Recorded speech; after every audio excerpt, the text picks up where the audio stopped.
Bharatiya Janata party Ajmer देहात की ओर से कलेक्ट्रेट पर विरोध प्रदर्शन करते हुए बीजेपी प्रदेश अध्यक्ष सतीश पूनिया पर हुई पत्थरबाजी की घटना को लेकर गुस्सा जाहिर किया गया। साथ ही इस मामले में उचित कार्यवाही की मांग की गई और सरकार का पुतला भी फूका गया। इस मौके पर बीजेपी देहात अजमेर अध्यक्ष देवी शंकर भूतड़ा के साथ ही कई पदाधिकारी मौजूद रहे, जिन्होंने बताया कि बीजेपी सीबीआई जांच की मांग कर रही है, जिससे कि बड़े आरोपियों की गिरफ्तारी हो सके। लेकिन इसी बीच रीट पेपर धांधली मामले में लिप्त लोगों द्वारा उन पर पत्थरबाजी की घटना को अंजाम दिया गया। इससे प्रतीत होता है कि राजस्थान की कानून व्यवस्था कितनी खराब है, जहां विपक्षी पार्टी के प्रदेश अध्यक्ष भी सुरक्षित नहीं है, जिनके खिलाफ मुकदमा होने के बावजूद भी अब तक पुलिस की ओर से कोई कार्यवाही नहीं की गई है, जिसके विरोध में आज कलेक्ट्रेट पर प्रदर्शन कर पुतला फूका गया और इस मामले में उचित कार्यवाही की मांग की गई है। साथ ही बीजेपी पदाधिकारियों व कार्यकर्ताओं ने रीट पेपर लीक धांधली मामले में सीबीआई जांच की मांग भी की है, जिससे कि युवाओं को न्याय मिल सके और उनके साथ में छलावा हुआ है वह सामने आ सके।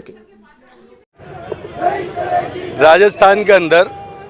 रीट परीक्षा को लेकर कर जो धांधली हुई है, उस विषय को लेकर कर भारतीय जनता पार्टी चरणबद्ध तरीके से आंदोलन चला रही है।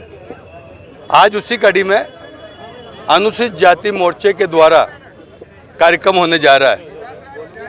इस रीट परीक्षा को लेकर कर राजस्थान की सरकार ने स्वयं माननीय मुख्यमंत्री अशोक जी गहलोत ने स्वीकार किया है कि रीट का पेपर लीक हुआ, उसके अंदर धांधली हुई और जारोली साहब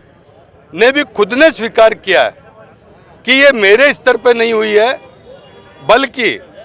ये राजस्थान सरकार में बैठे हुए उच्च स्तर के मंत्री और अधिकारी है, उनके स्तर पर हुई है, उनके संरक्षण में हुई है। इस विषय को लेकर कर जब सारा क्लियर हो गया है, तो भारतीय जनता पार्टी की जो मांग है कि वो सीबीआई से इसकी जांच कराई जाए, उस जांच को वो क्यों नहीं स्वीकार कर रहे हैं। उसके पीछे जो भारतीय जनता पार्टी और आम जन को विषय समझ में आ रहा है कि कांग्रेस की अशोक गहलोत सरकार ने अपने सरकार में बैठे हुए बड़े मगरमच्छों को बचाने के लिए और उनको अधिकारियों को बचाने के लिए छोटे अधिकारियों पर कार्रवाई कर और इसलिए बच रही है। और सीबीआई से यदि जांच करा ली गई और तथ्यात्मक जानकारी दे दी गई, तो मैं समझता हूं कि दूध का दूध और पानी का पानी हो जाएगा।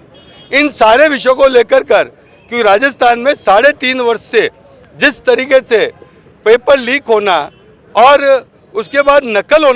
नकल और पेपर लीक के गिरोह पैदा हो गए हैं, और इसके साथ साथ बलात्कार हो, चाहे डकैती हो, चाहे लूट हो, ये सारे ऐसे विषय हैं जिन विषयों को लेकर कर भारतीय जनता पार्टी लंबे समय से आंदोलनरत है। और विशेष रूप से इस रीट की धांधली को लेकर कर जो माननीय सतीश जी पूनिया ने इस सरकार को घेरा है, वो चारों तरफ से घिर गई है। और चारों तरफ से सरकार घिरने के बाद भारतीय जनता पार्टी के प्रदेश अध्यक्ष पर जिस तरीके से कातिलाना हमला कराया है, वो बेहद निंदनीय है और शर्मनाक है। हम इस आंदोलन के अंदर ये विषय जोड़ते हुए कि उन असामाजिक तत्वों को उनको कार्रवाई की जाए और रीट पेपर की भी सीबीआई से जांच कराई जाए।